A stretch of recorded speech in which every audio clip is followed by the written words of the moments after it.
The following film podcast frequently contains adult content, including foul language and descriptions of adult situations. Spoilers for the films discussed occur often. Listener discretion is advised. Now take it away, Dr. Rausch.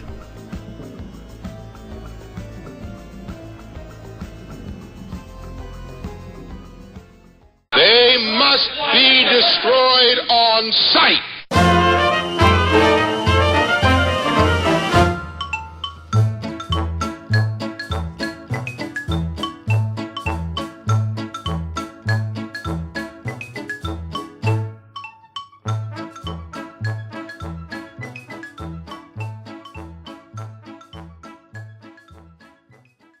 And welcome back. It's They Must Be Destroyed on Sight, episode 159. First off, I am Lee. Next time, don't eat the peyote, Russell. Joined by my co-hosts, Daniel. You are as the wild duck that sits on the pond, Harper. And my other co-host, Paul. For someone who's trying to live like a white man, you're sure turning out to be one hell of a Comanche. Romali, how are you doing, sir? Thank you very much. Thank you very much. And how are you doing, Dan? Doing well. I really hope that one day you just forget that Paul's coming on, and then you give me a fun nickname, and then also Paul. Paul's here too. That guy. So yeah, we're doing possibly one of the worst. It's not quite a spaghetti western. I might have alluded in previous episodes that we're doing a spaghetti western of William Shatner. This is technically called, I think, a paella western. I think paella. Okay. So totally a Spanish production, although it's done in the style of spaghetti westerns, basically just cheap Euro western. Yeah, no, it's not. Yeah, but you know. Yeah, but we're doing White Comanche with William Shatner from 1968. So I think we'll have some fun stuff to say about this. But before we get into it, we do have a couple comments. So I'll get to them real quick here. Jamie Wilson says, start listening again. Starting point, hosted Jack built. Groovy. All right, well, thanks for listening again. Why did you stop listening, you bastard? And why didn't you stop listening after How's the Jack Build? Yeah, because I'm kind of thinking like that would be like the make or break for most people at this point, you know? It was they stopped listening when Paul was not here, and then they started when Paul came back. That might be it. Yeah. That might be it. We have a comment from Jeff Williams. He gives his recommendation of the week, and this time it is Posse from Hell. That's Posse, not Pussy from Hell. Pussy from Hell, baby. Which is also a movie I'd like to see. A fast-paced and surprisingly gritty Western that stars Audie Murphy as a deputy out for vengeance who is saddled with a questionable posse, or questionable pussy, depending on the version of this film you see. I feel like there's the Russ Meyer version. That's the I do have a film called Girlfriend from Hell, but it's not that good. The excellent supporting cast really shines, especially John Saxon. Okay, you've got me sold already. John Saxon, baby. Mm-hmm. John Saxon, Richard Hunn, who is cast against type as an Eastern tenderfoot.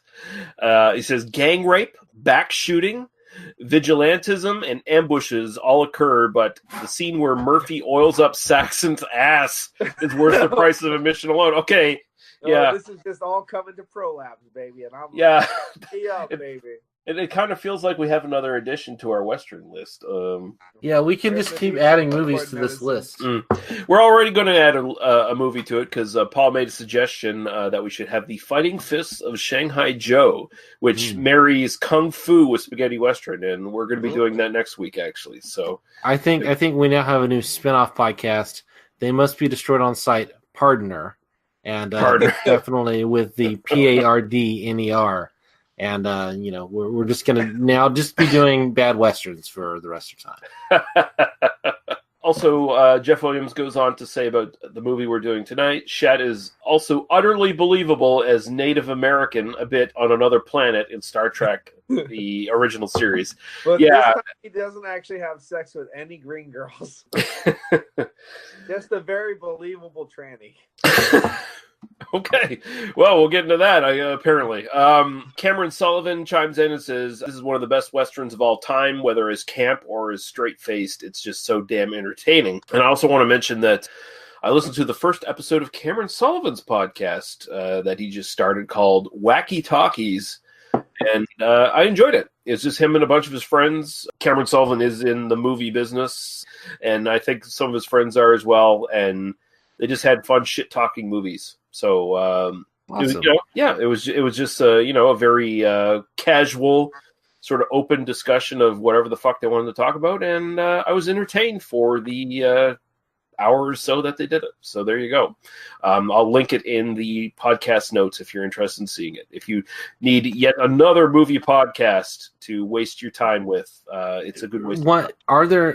This is the only movie podcast out there, right? This is literally the only one. There are now two. This is at least the pinnacle.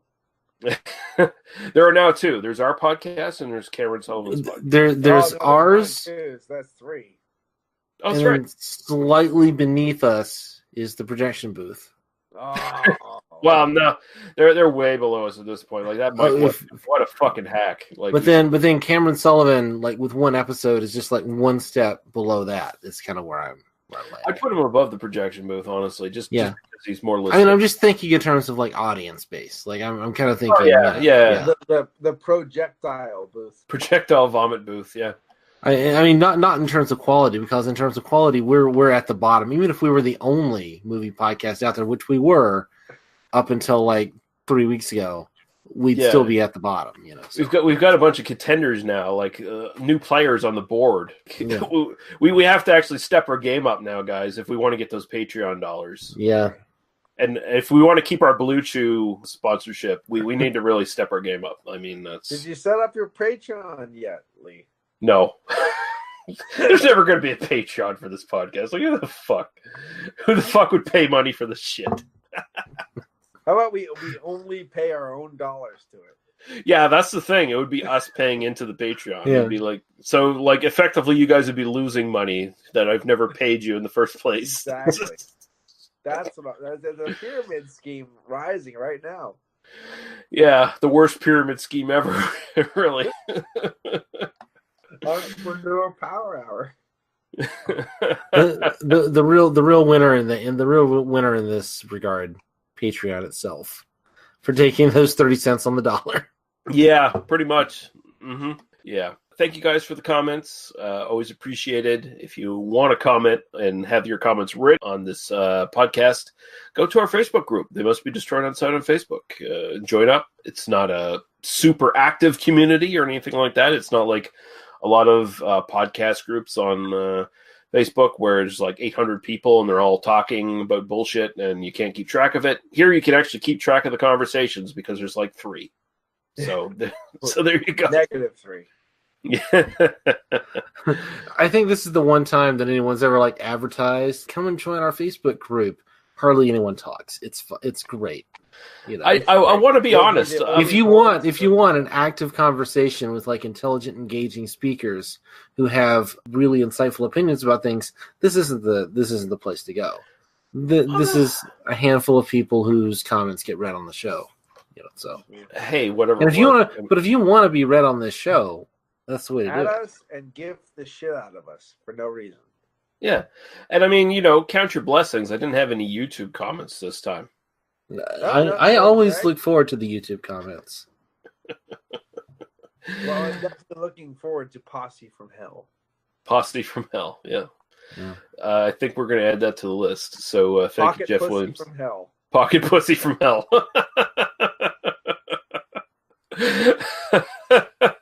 Okay, we're going to take a quick break. We're going to play some podcast promos and a little bit of music, although not music from this film because I couldn't source it, and even if I could, it's totally inappropriate for this film. So we'll be right back. There's something in the West. Something in the West. You ungodly warlock. Hello and welcome to Hello, This is the Doom Show. I'm Richard. And I hate the burning. Shh, who are you? Speak. And I'm Brad. she came in and said, "Buck, buck, buck," and he said, "Buck, buck, buck," and she said, "Buck, buck, buck, buck." That's what I got. One is the Suspiria boner, the other's the Inferno boner. Anyway. Which one is crying? The boner of tears. Hello, This is the Doomed Show is available on hellodoomedshow.podomatic.com and doomedmoviethon.com. Hello, this is the Doomed Show. Richard, Brad, Jeffrey, Nava. It's the Doomed Show. Hello, this is the Doomed Show. Slashers, giallo, and horror. Did you ever see a film at such a young age it left you traumatized with cinematic wounds? Necrophilia. It's a dead issue, man. Don't push it. Cinema Psyops is a weekly podcast documenting an ongoing experiment on the mind of an unwilling test subject. No one should have to watch this movie. Oh, no one should have to watch this? No one should have to watch this movie. Surprisingly, it's not a topic that a lot of people really want to tackle. I'm shocked, prudes. I know, really. Right? It's the next sexual frontier that no one wants to explore. I am, in the most sincerest of senses, disappointed in you. It takes a powerful goddess like Connie, jam her arm down the monster's throat and kill it. Oh, I'm still tripping out over that. Even as a kid, I was like, I gotta find a girl like that. Every week, I get a new look of disappointment that I never thought I could get out of her. Unimaginable. At 12 years old, you should not be watching this movie. Obviously. At 13, you should not be. 14, you shouldn't be. I'm not entirely sure even 17-year-olds should be watching this movie. Just because you're offended by something doesn't mean that you have the right to demand that it doesn't exist. Watching this film again, I had all of this like little nerd glee with everything that kept little popping history up. doll popping up absolutely. at you. So I totally loved this film. Hey, I know why you couldn't see that. It's because your brain's warped from watching this shit at 12 years old. Yeah, this is a rough movie. I told you ahead of time when we were getting ready to do it that it was going to be a rough How did you watch one. this shit at 12? Because physical wounds heal, cinematic ones don't. Listen to Cinema Psyops. You ungodly warlock.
Love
All right, White Comanche from 1968.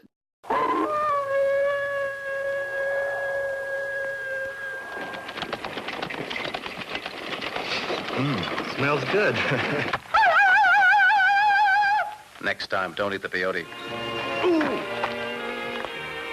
I'm all right, mister. Sure you are.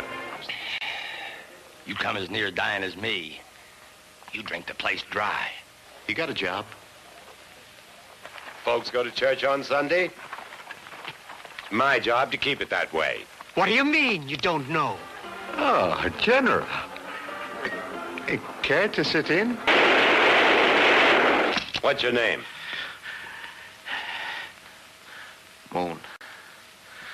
Johnny Moon. Do you have a name besides Moon? Johnny.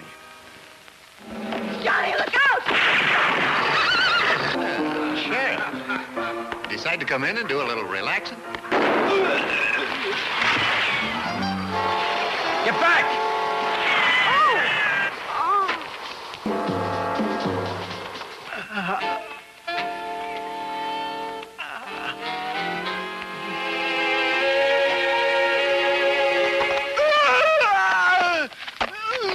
I have seen in the dream that does not lie that white fawn and Kotu have warned the white faces that we will come. We're through running. When there's trouble, we'll make a stand. Johnny Moon! Up here!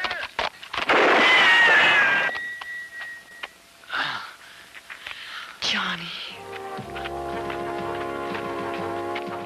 Directed by Jose Breeze Mendez. His one or two credits he actually has. He's known as Gilbert Lee Kay.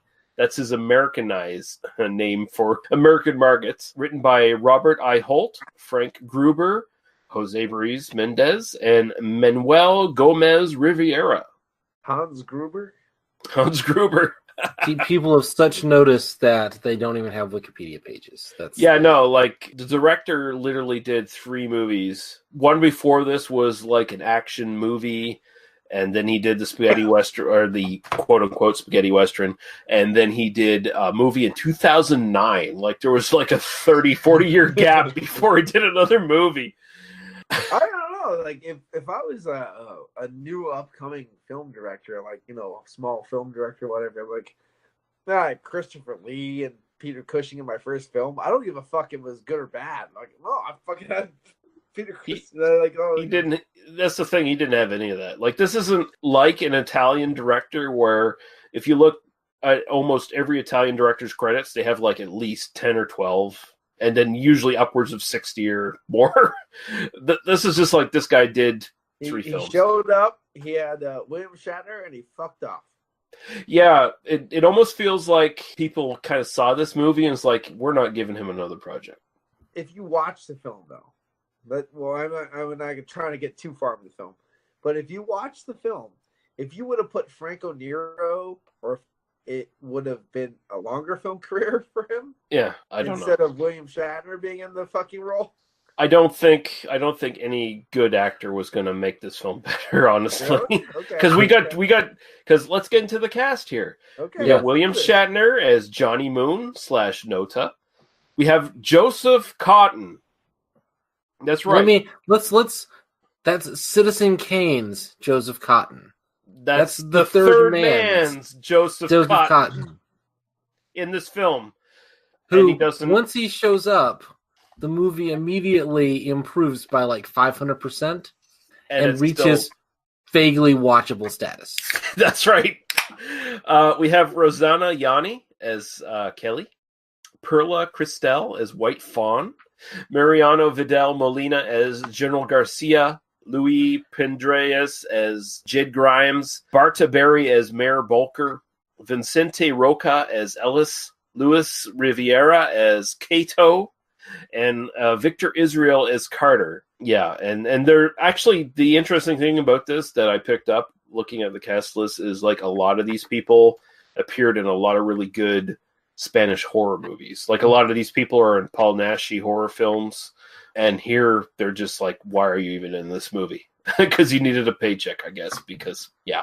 Synopsis from this, from IMDb. William Shatner plays two roles, cowboy Johnny Moon and his ruthless Indian twin brother Nota.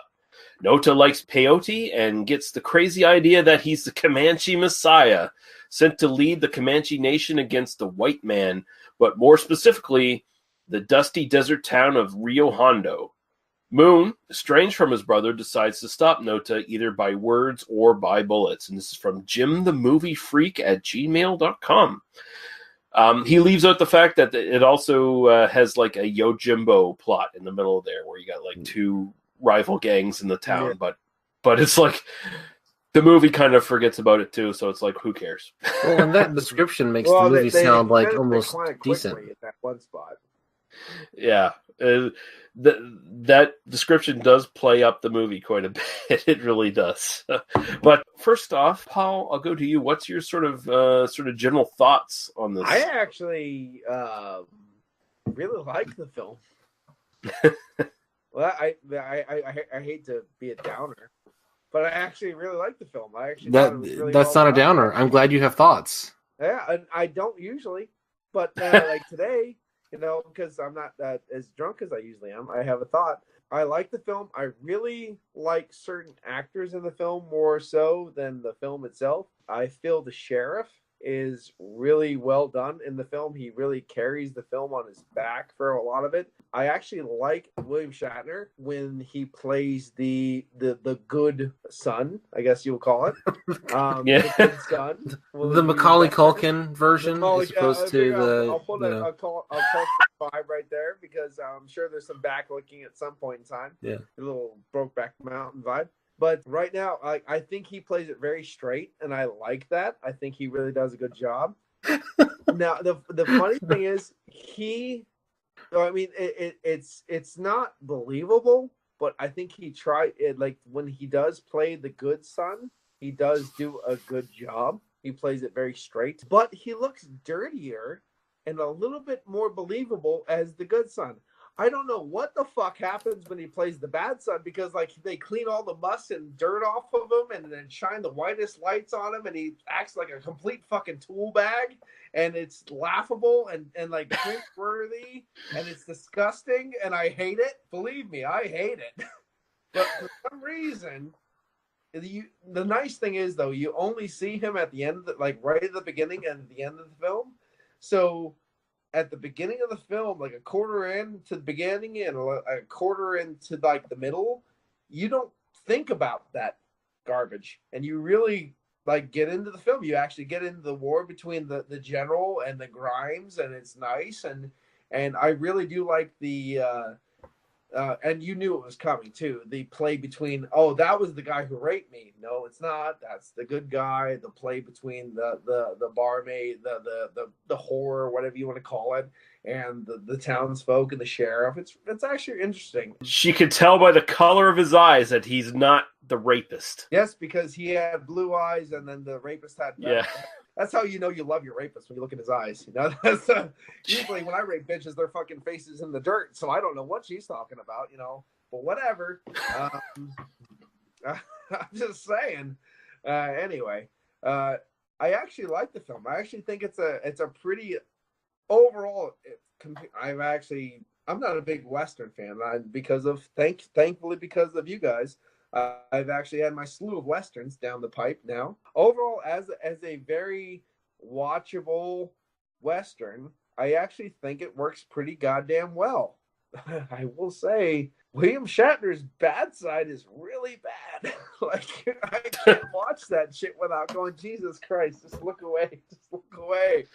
But I don't know what they could have done to make it better. I really don't know. I understand they're trying to do. They use William Shatner as a name, but for God's sake, the bad William Shatner is just bad in a bad way. But for some reason, when he does the good William Shatner, the good son, I can believe it. Like, he just has that kind of refined, quiet. He doesn't draw a lot of attention to himself. He's very much like a 1950s cowboy hero. Exactly. Like, he really quiets the whole roll down, and it sounds funny when I say this, but it seems like the light goes down around him too. He really, like, everything kind of like quiets around him, And I think the lighting even does a little bit of role to that too. Like everything quiets down around him. It doesn't show him a lot. He does have a couple roles, though, I will say, in the fighting, where like he'll punch a guy and the next thing you know, he's through like three houses. Like he'll end up in a field somewhere, and then he has sex with 3 green girls, and then he punches a couple other people. There's a couple moments where it goes a little bit over. There's some like Kirk Fu in this film. There definitely is element, but you know what? Honestly, the film finds itself a little bit in there after it does that, and actually, it's a pretty goddamn watchable film. I actually like it. I actually own it, by the way, too. Daniel. Everything that Paul said, but not. That's kind of where I landed. Yeah, I figured. No. Actually, I agree that William Shatner is pretty watchable as the Johnny Moon, the white man character, in the sense that if you were going to get a generic TV Western actor, and from 1958, despite the fact that this was made in 1968, it feels dated even for 1968. It wasn't Steve McQueen. Like that kind of thing. It's very Steve McQueenish. It kind of is. Yeah. If you're looking for generic Western action, 10 years out of date, William Shatner serves that role fairly well. A little bit of a throwback there. Everything involving the Native American brother is just, I would say, unwatchable, but it's not even unwatchable in the kind of, wow, this is a clusterfuck kind of way. It's just pasty-faced white guy wearing weird makeup with no shirt on, doing things. It really does feel like, it's like William Shatner in his pajamas and face paint. William Shatner doing like a sleepover camp or something. Like where he just shows up and they kind of gave him a binky and we're like, yeah, and then just show up and it honestly feels like he's on drugs. It reminds me of F Troop when I used to watch that. And I remember Jamie Farr, who played Klinger later in MASH, playing an Indian, going, "What the fuck are you doing?" Yeah, he played a more convincing woman in MASH than he played an Indian in F Troop. Exactly. Thank you. Yeah, no, this is. I mean, that it's just kind of bizarre every time he's on screen. Like, it's not even like batshit enough to make me want to watch it just on that level. It's just bad. And it just, every time that happened, I was just kind of, my eyes just left the screen. Joseph Cotten is very good.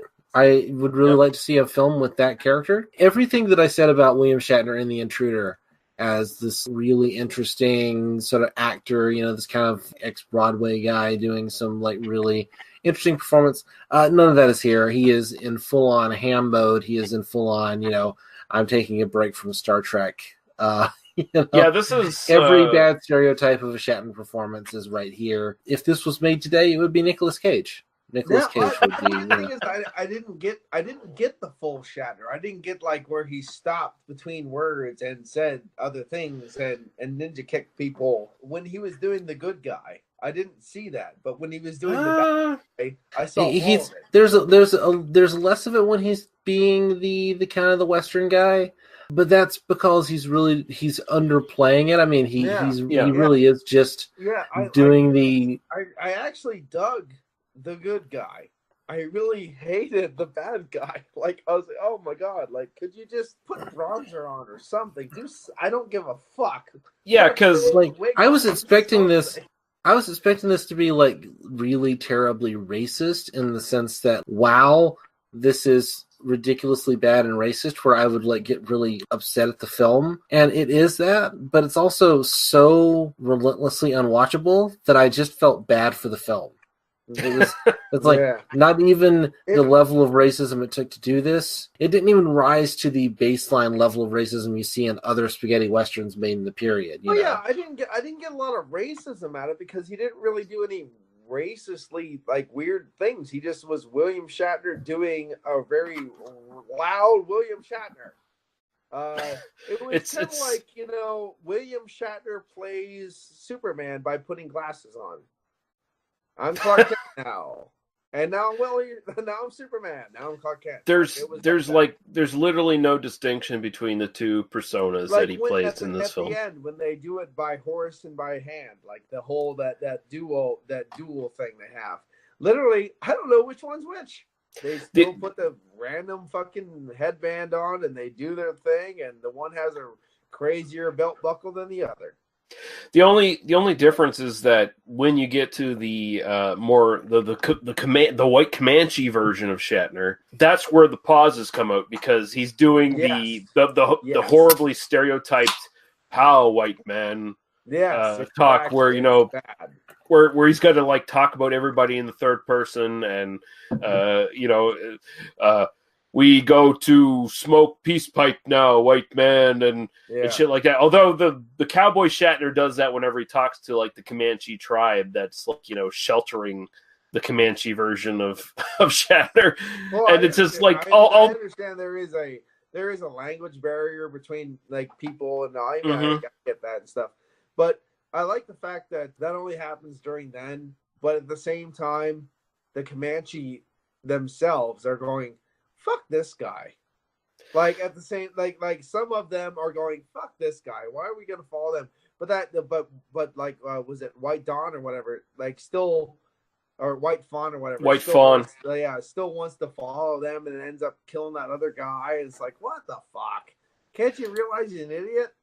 There's a lot of weird shit in this film. Like, continuity-wise, this film doesn't make a lot of sense. It just sort of jumps from scene to scene. I just find it laughable that this film opens with the really bad jazz music that you hear throughout the entire thing. Like you keep expecting, like, Sammy Davis Jr. to jump out any second and, like, start singing.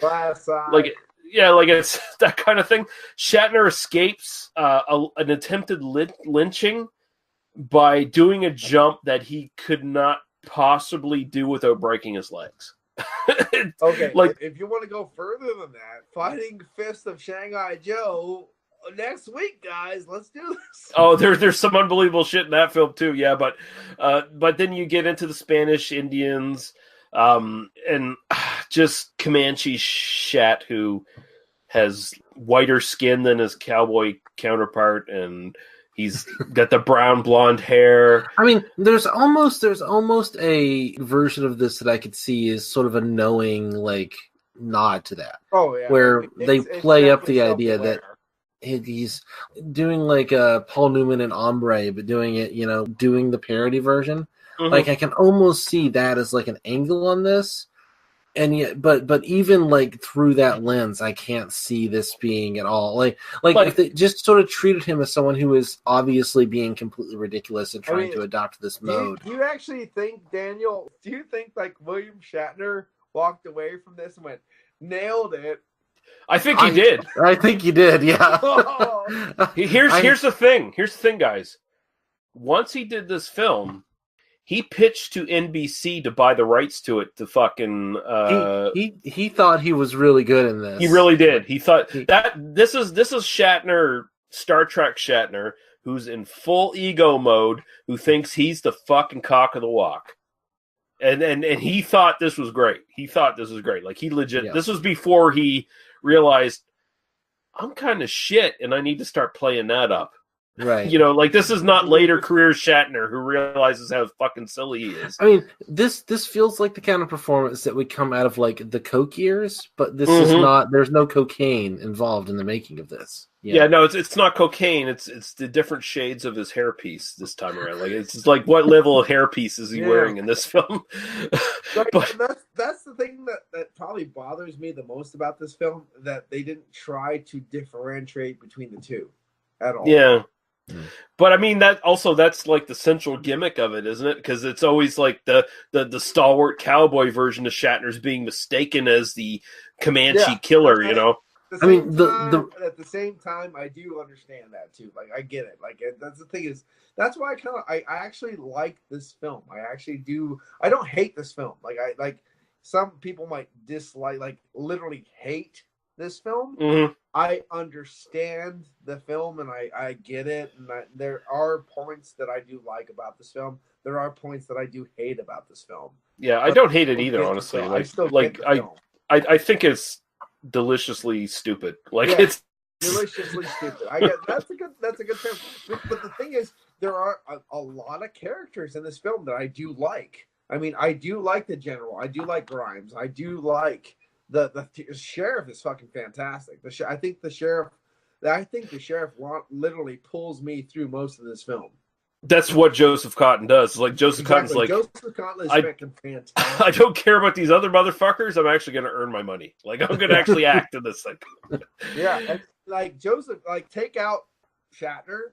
You have Joseph Cotton literally standing between Grimes and the general. Oh, there's a way better film here with Joseph Cotton as like it's a twist on Yojimbo. Instead of the loner coming into town and pitting the two gangs together, it's Joseph Cotton in the middle as a non-corrupt official who's trying to like fix his town and fight the two gangs. Like, that's interesting. I want to see that movie. Like, that's kind of cool. Yeah, no. There's actually a good movie like buried in this, but you know, man, it has nothing to do with anything that William Shatner's doing. Well, I like the fact that actually, if you really look at the film for like 20 or 30 minutes during the meat of the film, Shatner's not even in it. Like, yeah, there's a lot of stuff going on around him too. Like, there's a lot of filler in here. About this that you get away from it, and then the thing that sucks is that just this is low rent. The production values are terrible. The acting for the most part and the supporting players is pretty bad. The continuity between shots is garbage, and it's only when you get back to Cotton or Shatner where it actually perks up. Because even though Shatner's like actively bad in his Comanche persona, it's still kind of interesting to see him just go off the fucking rails because I'm playing an Indian who's eating too much peyote. Like that was his motivation. Yeah. And it's like, oh my God. It's both incredibly wrong and incredibly watchable at the same time for me, where it's just like, wow, you went bigger than when they finally get to the burn circle and they disavow what he's saying and he just loses his shit. How about how like the elder of the Comanche tribe looks like some Mongolian? Yes, some of them look like, Spanish people, and he looks like a Mongolian. Like, it's just like none of them look like fucking Indians at all. I think Jamie Farr should have been in that mix. He might as well have been. Yeah, it's good. I'll also say, like, this movie, for as bad as some of the elements are, it does move by fairly quickly. Like, there's a lot of action and violence in this. It's almost like, an hour and 45 minutes? Hour 30. No, it's like 94 minutes. Yeah. Yeah, 94 minutes. And there's a lot of like, and it's not a spaghetti western, but I mean, it essentially is. And most of those are usually actually fairly long when you look at a lot of them. This one's pretty brief. It's got a lot of action, a lot of gunshots to the head, stabbings, running people over horses. There's a lot of violence actually in it. So it does provide those sort of elements. There's this ridiculous bar fight where we see the Shat Fu come out where oh my God. Okay. They bust up the whole fucking bar and then then the sheriff finally comes in and they're like, oh, don't worry about it. Okay, well, here's the thing. Okay. So they set up this bar scene and there's all these tables around the bar. Once they get into the fight between Shatner and the thug, all those tables are pushed back, and there's this big open space all of a sudden between the bar and the line of the tables. And there's one table there that they go through, and it's like straight out of 1950s fucking plywood table that breaks on impact. Like you could lean on it and the goddamn thing would break. It's pretty hot. It's just a fucking amazing to me. It's like, okay, Shatner's like, here's how we do it on Star Trek. And I'm gonna do this move. And there you go. And he does like the Star Trek fucking like blows to the neck and stuff like total shitty fighting It feels a lot like bad TV. Like I'm not even saying necessarily this is bad, but it definitely feels like the sort of thing that would have been on like TV. Like it feels like Bonanza or something, right? In terms of totally the way I agree. I fucking Daniel 100% right there. It reminds me of a bar fight from Bonanza. and I mean, if you're on board with, I mean, it's just sort of like I just was watching this going like, this is a movie. I'm perfectly fine with like sort of low budget westerns and sort of the sort of bad production values and everything. I just kept like my brain just would not process that this was made in 1968. Like I was like, it felt it's just it's so really behind you the know, times because even the yeah. gunplay is not comparable to spaghetti westerns that are contemporary to it. And this is supposed to be aping spaghetti westerns, but all the gunplay is like straight out of 1950s. I was reminded of like Back to the Future 3, where like Doc Brown sends Marty McFly back in time in like 1950s TV Western gear. That's sort of the headspace I got into watching this, where it felt like, not like we're making a Western, but we're making a bad Western way out of date. And, I got back into it though. Like after Grimes started talking to the guy and stuff, and started offering him money, and he took the money. I just thought it was really cool. He took the money. He goes, I don't even know if I'll be worth this in 4 days. So see you later. And he grabs the bottle of booze and tucks it in his jacket. I might be back. He's like, I won't even know if I'll be worth this. Fuck you. He just leaves. Yeah, the cowboy Shatner is perfectly fine. Like he's in a different movie. Like both versions of Shatner, they're in different movies. Like he's acting in a different movie with both parts. Like he really is. And yeah, I don't know, something about, like, as you say, cowboy Shatner, man. Like I just, for some reason, I'm not saying like he's the next Franco Nero or Fabio Testi or something like that, but he's doing good for what he's trying to do in that role. He's like Nero and Testi in the fact that he's a pretty boy. Like he's a very handsome man at this point in his career. He's a quiet pretty boy. Yeah, but at the same time, he can't touch fucking Testi or Nero as far as acting goes. As far as acting and emotion goes, absolutely not. Not the same thing. But what he's supposed to be reserved, quiet, basically measured. He's kind of Shane, is what he is. Like he's out Shane. Yeah, I'm getting very Shane vibes from a lot of it. Yeah, yeah. Like it feels like it's made up of the parts of like other movies in a lot of ways. It definitely feels kind of like assembled off the shelf, almost paint by numbers. In a lot of ways, thing is, like, what do you? If you look at this, they're not marketing it to the Fabio Testi people. They're marketing it to the William Shatner people. I don't even know if that's true. I think they're generally looking for the Euro fan base that wants westerns at this time, which was massive. Like all the European countries were basically wanting westerns at this point. I mean that's why it was such a boom. But at the same time, I just process it as this is just another western that's like just being processed through the grinder. Like I don't like think of it as like this is like a big event picture or anything. It's just like, oh, it's another western. And this one's got this TV actor who's on this kid show. The way, like modern films are being done. The Rock is in another film. Are we marketing it The Rock in another film, or are we marketing the film with The Rock in it? No, we're just marketing another fucking film with The Rock in it. We don't give a fuck what the film is. We don't give a fuck how good it is. It's a disaster film with The Rock in it. We don't give a fuck. And the same thing is the Western film with William Shatner. I feel like it's like the way we market films today. That's how I kind of am looking at maybe why they marketed this film the way it is. I mean, because that's obviously how we market films today. It's a random disaster film with The Rock in it, so that's it. We don't give a fuck. I feel like it's like a disaster film with like Tim Allen in it or something. Yeah, I think like comparing The Rock to William Shatner is a little off base. Like, yeah, Tim Allen, like this is like the cowboy William film. Shatner in the fucking 80s, like in the 80s and stuff, like in the 70s and 80s was a big thing. Yeah, I don't know. His career actually kind of really died right after this for a while. Really? Yeah, it really did. Like he went like after Star Trek. He went down the tubes for a few years. Like he was living in a trailer. I actually liked this film more than I like Star Trek. Well, I mean, there's a lot of this that looks like subpar Star Trek. Like it's almost like Captain Kirk got beamed into an old West town. Like guys to come out of the rocks and we can start fighting them and shit.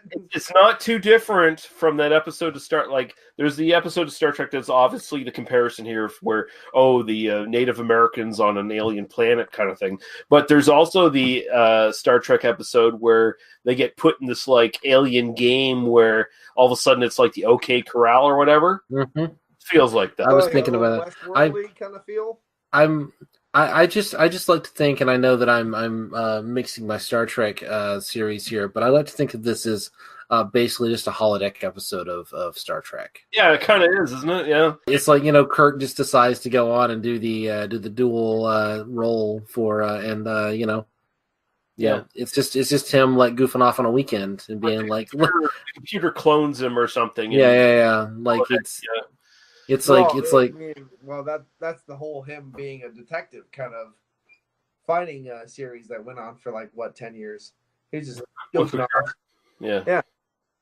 But I think the bottom line for this is the director and the people behind this production just didn't have the talent that, Sergio Leone, Sergio Corbucci had. Hold on.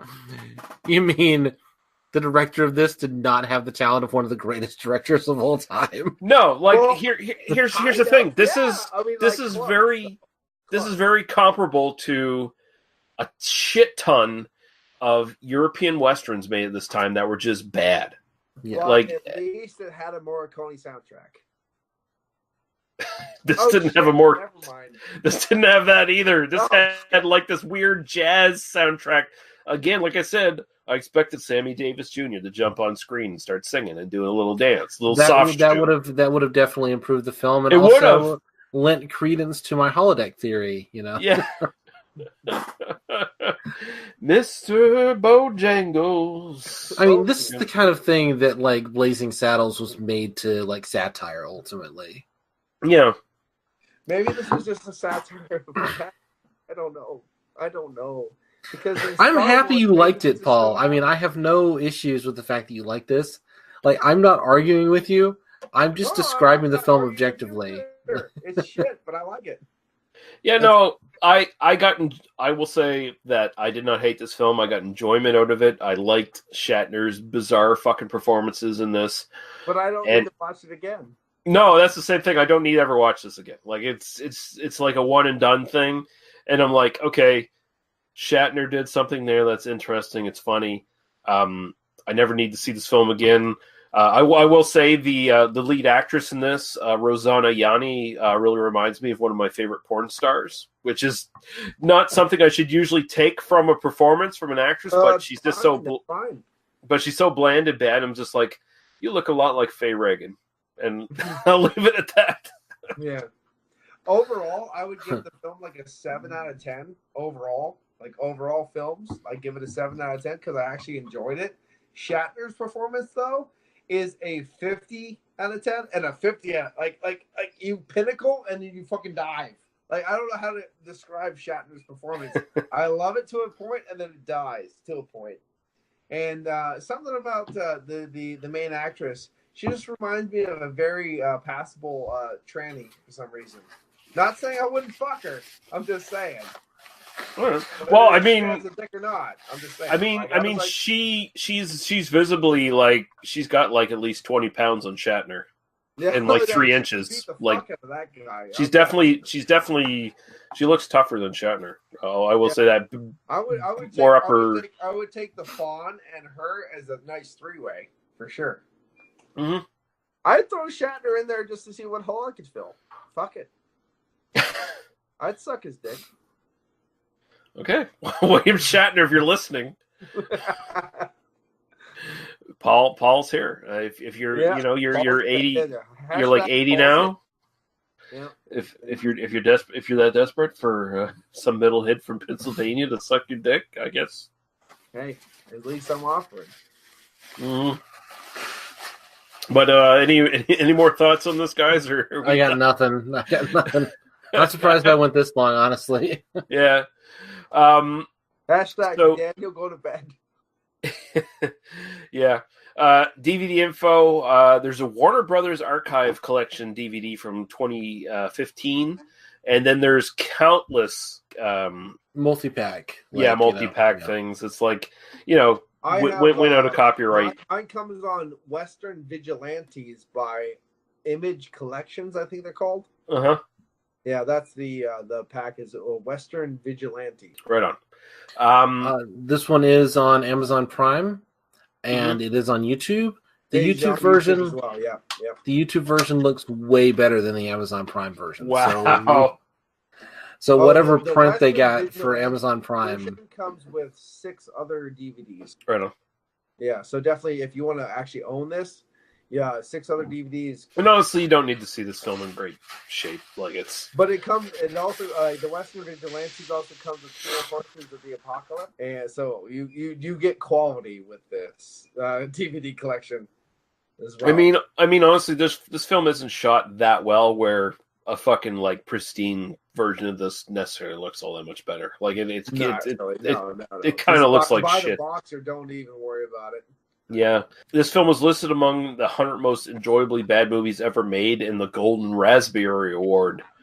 I don't know what that award is. It's from John Wilson's book, The Official Razzies Movie Guide, apparently. So this got some recognition. I love that detail is literally the second sentence of the Wikipedia page for the film. The description of the film, White Comanche, is a 1968 PA Western starring William Shatner in 2 roles.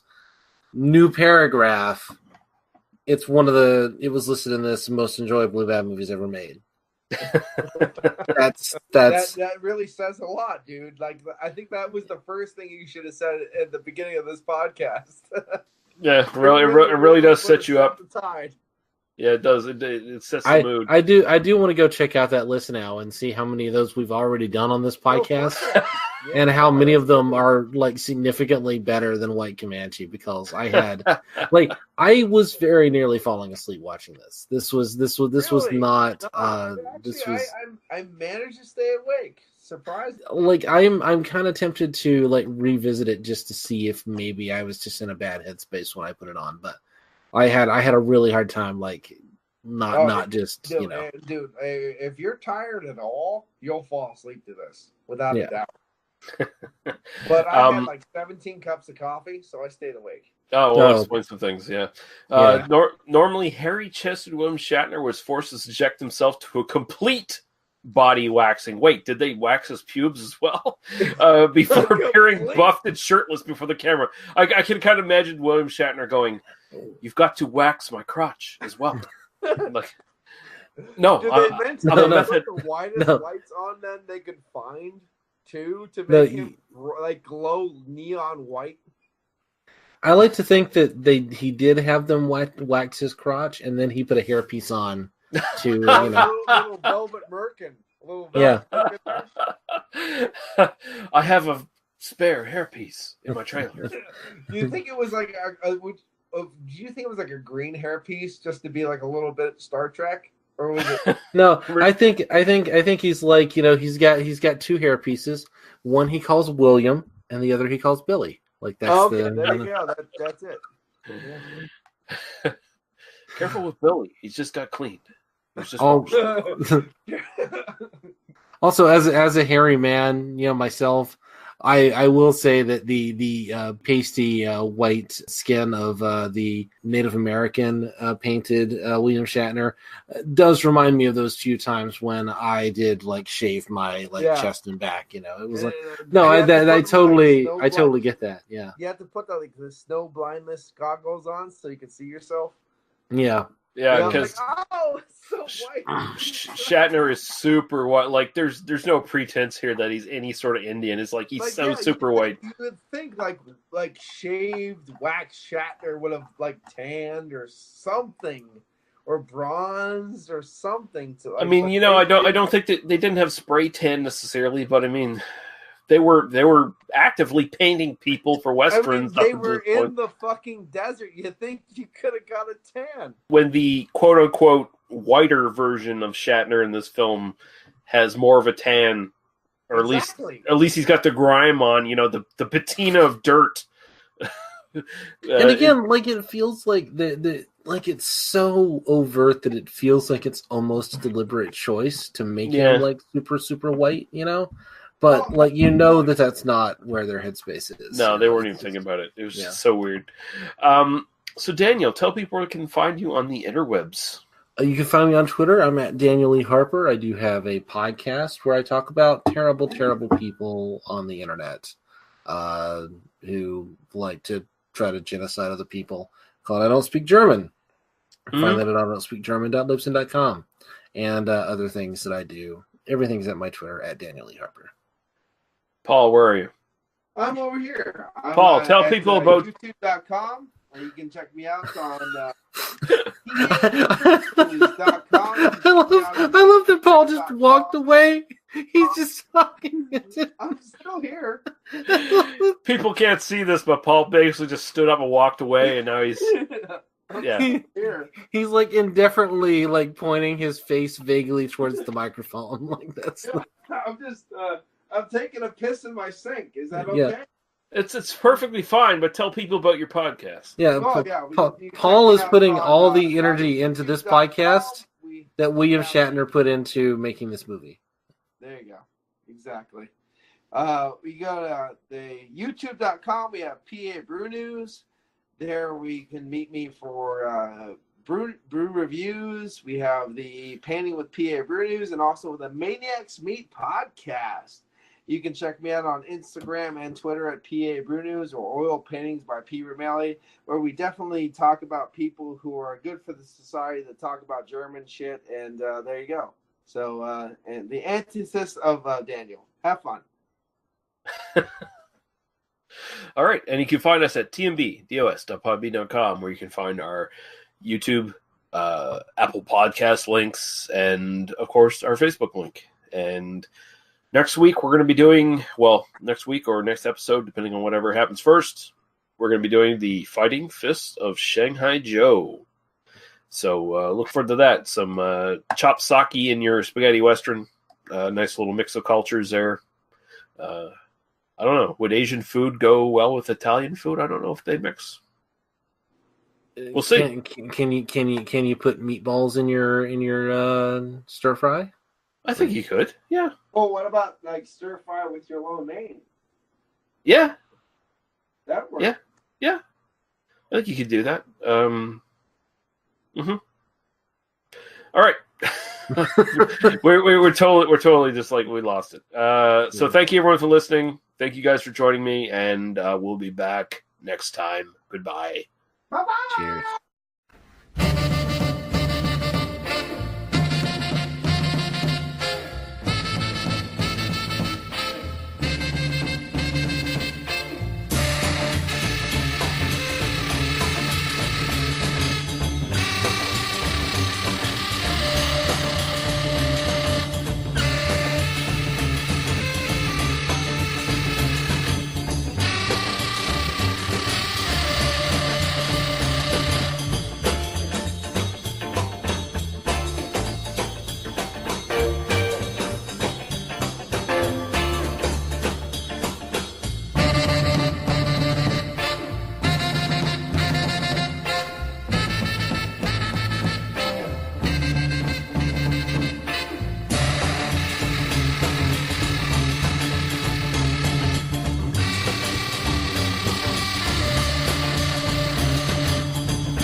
You have been listening to They Must Be Destroyed on Sight.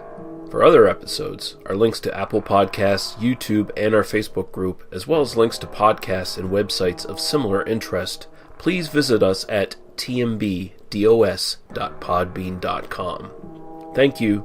Drive through.